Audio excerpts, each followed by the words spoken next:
எல்லாருக்கும் வணக்கம். நம்ம இப்ப எந்த படத்தோட ரிவ்யூ பார்க்க போறோம்னா, திரைவி மூவியோட ரிவ்யூ தான் பார்க்க போறோம். இது யாரு டைரக்ஷன் பண்ணிருக்காங்கன்னா, கார்த்திக் தக்ஷணமூர்த்தி சார் தான் இந்த மூவியை டைரக்ஷன் பண்ணிருக்காங்க. படத்துல என்னடா கான்செப்ட் அப்படின்னு கேட்டீங்கன்னா, ஹீரோவும் ஹீரோயினையும் லவ் பண்ணி மேரேஜ் பண்ணிக்கிறாங்க. ரொம்ப சந்தோஷமாவும் இருந்துகிட்டு ஒரு வீடு கட்டி வாழ்ந்துகிட்டு இருக்காங்க. எப்பயும் போல ஒரு என்ஜாய்மெண்ட், ஒரு லவ் வந்து பேசிக் கான்செப்டா ஃபர்ஸ்ட் ஹாஃப்ல கொடுத்திருக்காங்க. ஹீரோவுக்கு என்ன ஆச்சுன்னே தெரியல. வேற ஒரு பொண்ணோட தொடர்புல இருந்துட்டு இருக்காரு.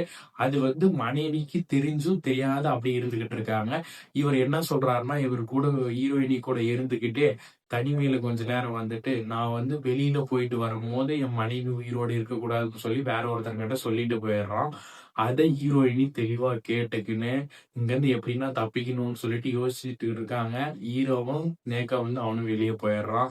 ஹீரோயின் என்ன பண்றதுன்னு தெரியாது. தன்னுடைய வாட்ச்மேன் மேலேயே சந்தேகமா இருக்குது. இவன் தான் நம்மளுக்கு கொல்ல போறோம்னா அப்படின்னு சொல்லிட்டு இன்டர்வல் பிளாக்க கொடுத்துருக்காங்க. செகண்ட் ஹாஃப்ல என்ன நடக்குதுன்னா, நம்மளுடைய முனிஷ்காந்த் அவர் ஹீரோவா இவர் ஹீரோவானே தெரியல. இவருக்கு தான் ஸ்கிரீன் பிளே ஒர்க் ரொம்ப ரொம்ப தெளிவாகும்.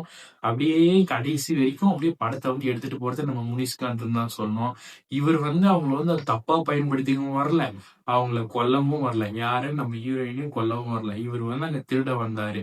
ஹீரோயினியோட கேஸ்டிங் காலா இருக்கட்டும், ஆக்டிங் ஸ்கில்லா இருக்கட்டும், ஸ்கிரீன் பிளே ஒர்க்கா இருக்கட்டும், செகண்ட் ஹாஃப்ல வந்து பிச்சு உதறிட்டாங்க. முனிஷ்காந்துக்கும் சொல்லவே தேவையில்ல. சும்மாவே மிடில் கிளாஸ்ல சக்சஸ் கொடுத்துட்டு வந்து திரைவின்னு சொல்லிட்டு இதை சக்சஸ் கொடுக்கறதுக்காகவே வந்திருக்காரு. இவங்க 2 பேரும் எந்த ஒரு தப்புமே பண்ணல. ஆனா ஹீரோயினி இவரை பார்த்து ரொம்ப பயப்படுறாங்க. அவர் என்ன சொல்றாருன்னா, என்னை பார்த்து பயப்படாத, நானே திருட தான் வந்திருக்கேன், உங்களை நான் எதுவும் பண்ண மாட்டேன், விட்டுருங்கன்னு சொல்லி கையெடுத்து கும்பிடுறாரு. சரி அப்படின்னு சொல்லி அவங்க நம்புறாங்க. ஆனா ரியலிஸ்டிக்காவே ஹீரோயினி கன் எடுத்து சுடுறதுக்கு வந்துடுறாங்க. அதை தடுத்து நிறுத்தும் போது ஒரே ஒரு புல்லட் மட்டும் பாஞ்சிருது.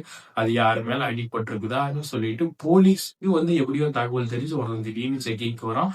அப்போ வந்து இவங்க ஒரு நாடகத்தை போடுறாங்க. என்னை கொல்ற மாதிரி நீ இது பண்ணி நீ ஓடிரு அப்படின்னு சொல்லி ஹீரோயினி சொல்றாங்க. ஆனா நம்ம முனிஷ்காந்த் வேணான்னு சொல்லி தடுக்கிறாரு.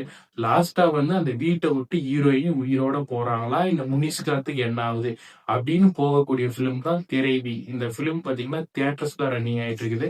உங்களுக்கு நான் என்ன சொல்றேன்னு புரியும்னு நினைக்கிறேன். மறுபடியும் அடுத்த பட ரிவ்யூல பார்க்கலாம்.